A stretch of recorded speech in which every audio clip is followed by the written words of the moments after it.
Kepala Staf Angkatan Darat Israel Letnan Jenderal Eyal Zamir mendesak para menteri kabinet untuk segera menentukan strategi militer terkait operasi di jalur Gaza.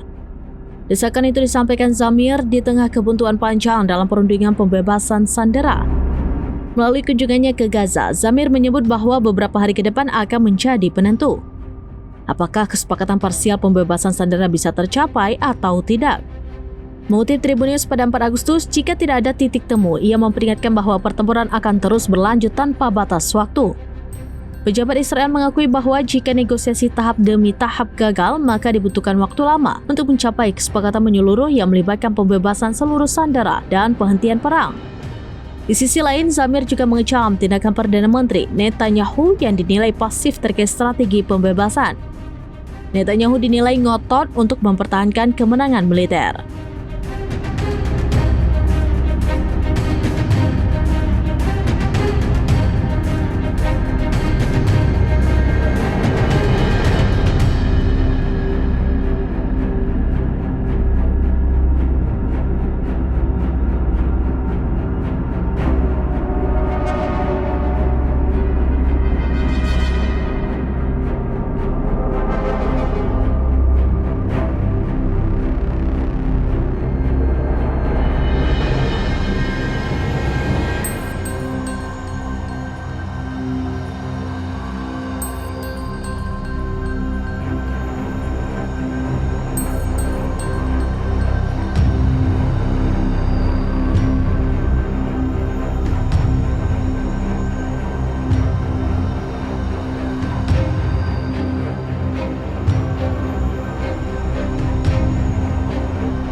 Download Tribun X sekarang, menghadirkan lokal menjadi Indonesia.